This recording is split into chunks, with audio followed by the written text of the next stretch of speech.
have a great time with my life, and I want to share it. I love living. I think that's infectious. It's something that you can't fake. Greatness is not this wonderful, esoteric, elusive, God-like feature that only the special among us will ever taste. You know, it's something that truly exists in all of us. It's very simple. This is what I believe, and I'm willing to die for it. Yeah. Period. It's that simple. I know who I am, and I know what I believe. I know who I am, I know what I believe. That's all I need to know. And that's all I need to know. So from there, you do what you need to do. Yeah. You know, and I think what happens is we make the situation more complex than it has to be. Because we're looking for complexity. There's got to be something complex to understand. It can't be that easy. You know. We didn't grow up with the sense that where we were was where we were going to be. You know, we grew up with the sense that where we were almost didn't matter because we were becoming right. something greater. The separation of talent and skill is one of the greatest misunderstood concepts for people who are trying to excel, who have dreams that want to do things. Talent you have naturally. Skill is only developed by hours and hours and hours of beating on your craft. I've never really viewed myself as particularly talented. Where I excel is ridiculous, sickening work ethic. You know, while the other guy's sleeping, I'm working. While the other guy's eating, I'm working. There's no easy way around it. No matter how talented you are, your talent is going to fail you if you're not skilled. Mm-hmm. You know, if you don't study, if you don't work really hard and dedicate yourself to being better every single day, mm-hmm. you'll never be able to communicate with people, with your artistry, the way that you want. So the only thing that I see that is distinctly different about me is I'm not afraid to die on a treadmill. You might have more talent than me, you might be smarter than me, but if we get on the treadmill together, right, there's two things. You're getting off first, or I'm going to die. It's really that simple. One summer, his dad tore down a brick wall on the front of his business and told 12-year-old Will and his 9-year-old brother to rebuild it, a job they said was impossible.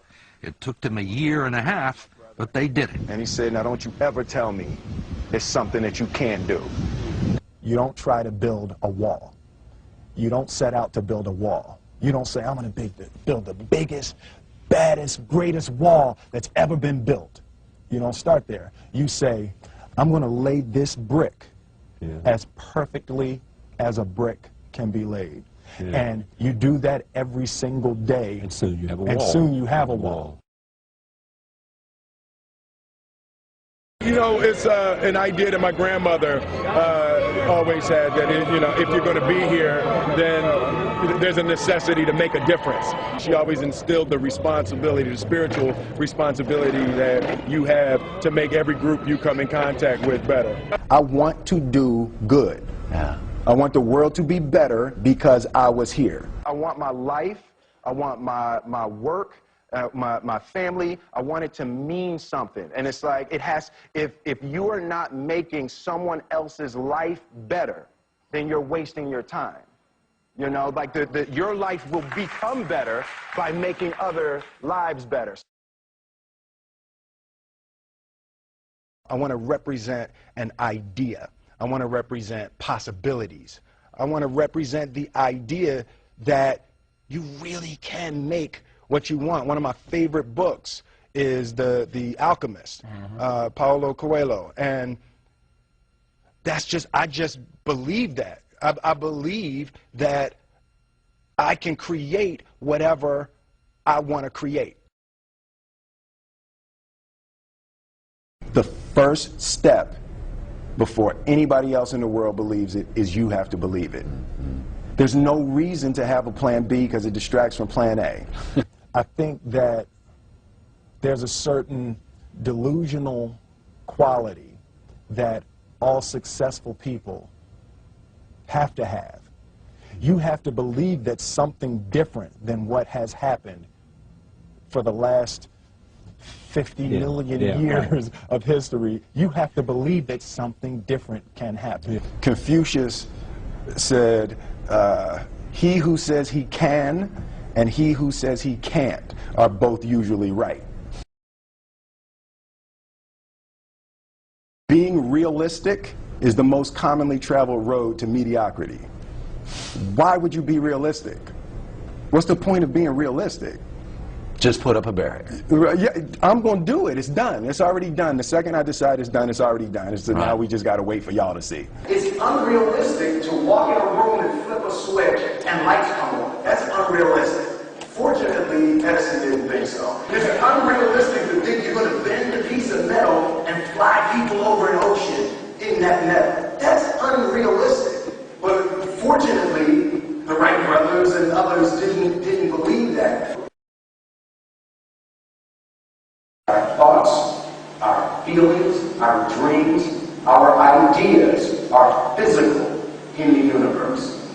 That if we dream something, if we picture something, if we commit ourselves to it, that is a physical thrust towards realization that we can put into the universe. That the universe is not a thing that's going to push us around.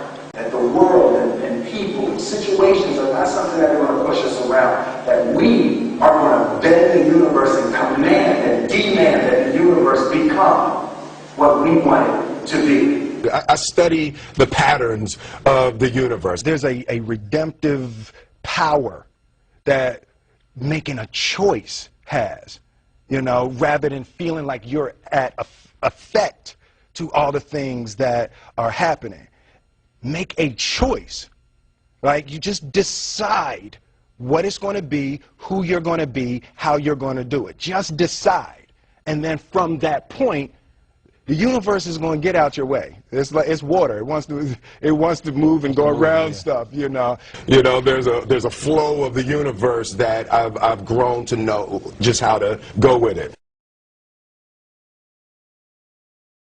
I realized that to have the level of success that I want to have, it's difficult to spread it out and do multiple things. It takes such a desperate, obsessive focus. You really got to focus with all of your fiber and all of your heart and all of your creativity.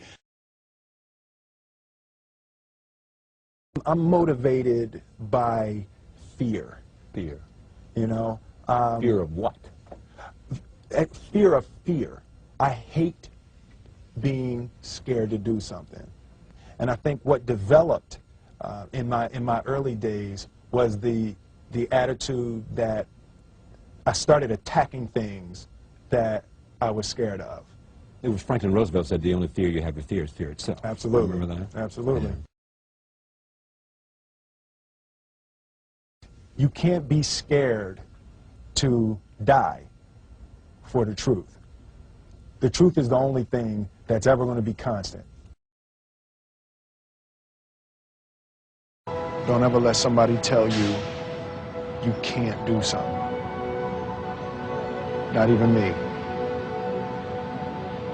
All right? You got a dream, you got to protect it. People can't do something themselves. They want to tell you you can't do it.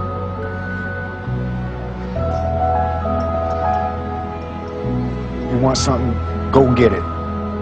Period.